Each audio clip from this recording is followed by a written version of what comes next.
Hey everyone, Chris here from iSimulate. We take a couple moments to go through how to build a scenario in our CTGi system, which is our fetal toco monitor simulator. So what you see here is the basic screen on the CTGi iPad. We would be doing this on the control iPad. In most instances, that's the smaller iPad, not the big one that's in the simulation case.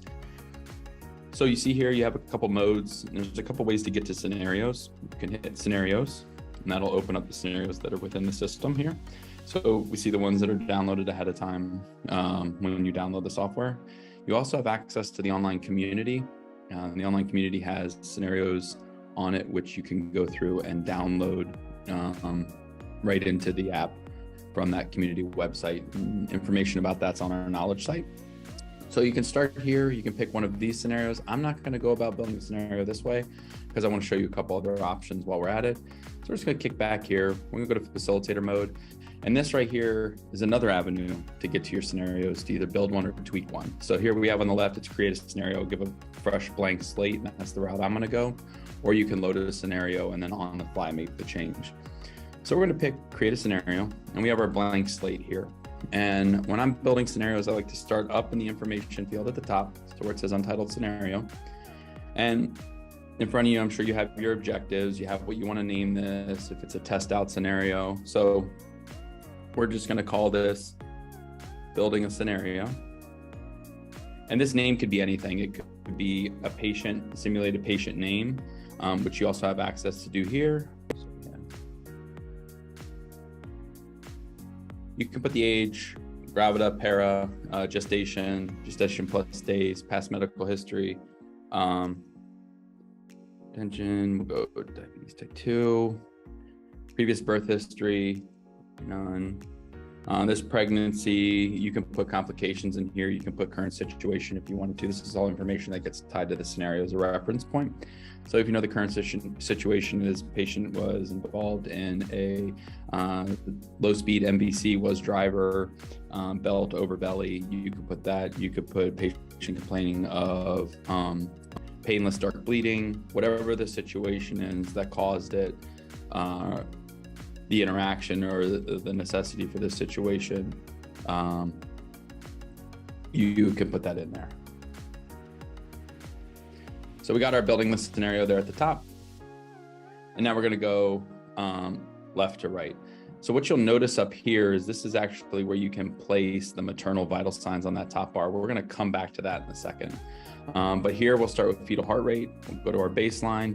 Baseline, you just drop the dots, and anywhere you anchor the first one, where you go after it is what's going to be the point to which it lifts your baseline. So you see your timing there. When you're doing this, same thing with variability, drop your dots, creates that anchor point, and you pick the variability to which you want in between those 2 points of contact. So if you want the variability to be good, or let's say we lose that variability here, and which is, we all know, very concerning, we can have that, or if we have that variability very intense, you can move that through. And it's just all just dropping dots to where you want it to happen. Shapes, go in, layer in the shapes. You have the ability to change the length and the intensity of the shape.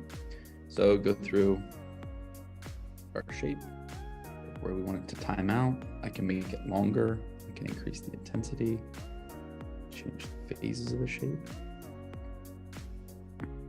And so I'm going to show you here in a second when we go into the toco, the purple lines that pop up when we need to worry about timing. So shapes, you drop in, pick the length, pick the intensity. If you want to duplicate them, you can copy them and then just run them downrange. If you want to change it up or you don't want that one, you just tap on it and then delete it. So we'll go and just change the shape just to show you some of the options and some of the functionality of it.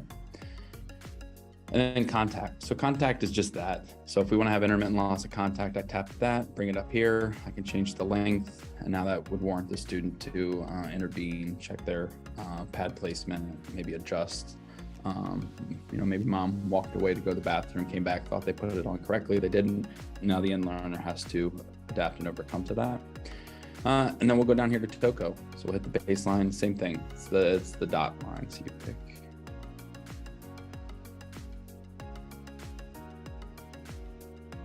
You just drop those in wherever you want, however you want, shapes.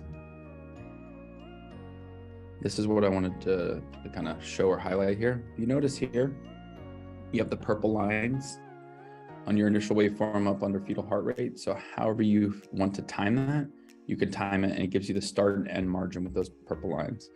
Again, you have the same length, you have the same intensity, you have the same ability, and I'm making things very over exaggerated to kind of highlight those features. You can move them down. And again, here was a wave we had here.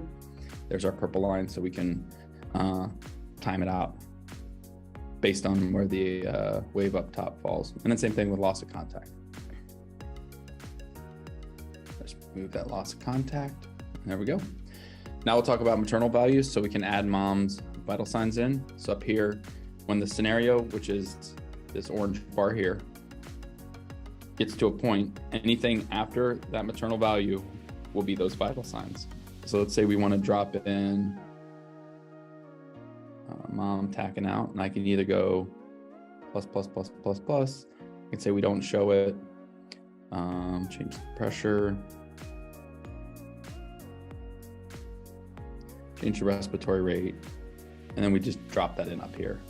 And then I can take that, and from that pink bar forward in the scenario, those are the vital signs that are going to pop up when the student establishes maternal vital signs on the patient monitor. You could also have contraction influence and fetal movement influence onto those vital signs. Up to you if you want to have it in, and that will actually wander it a little bit. If you noticed under the vital signs, you changed orange and yellow from green and green, meaning those vital signs will actually fluctuate based on the contraction wave and the fetal movement wave, if they acquire those vital signs while those waves are occurring. Notes, you can add notes and annotations. So you can tap to the trace if you want to add a note to it for the student to experience, or you can add a note on your end. And this can be done essentially ahead of time on the fly. Ahead of time or on the fly. So you can add that note in, so when it gets to that point, that note, if you hit display on monitor, will actually be visible by the student. We'll go home. We can add media. So media is anything that you have in the camera roll on your iPad. You can add that video or image, and when you tap it and push it to display to the student monitor, they'll see that. And then you have investigations. So you have lab work, and these can be set up ahead of time. So you can edit them, go through, and you just tap the buttons. Again, I'm just showing you that this is easy as hitting plus, hit done. If the eye's off, it won't send. The eye is on, it will send. So when you tap it, it will actually send to the student if we were connected up to the monitor, and the lab work would pop up and they would be able to interact with it. So that's a quick tutorial on how to build the scenario itself. When you're done, you just go up to menu, go up save scenario, and we'll go find our scenario, exit, into our scenario bank. There's ours right there at the bottom, building a scenario. And let's say like, oh, I need to change something. You can open it up real quick. You can push play, and you can go in and start editing it and then save it. You can go up and name it, change the name. And now you can save and go back and save this one.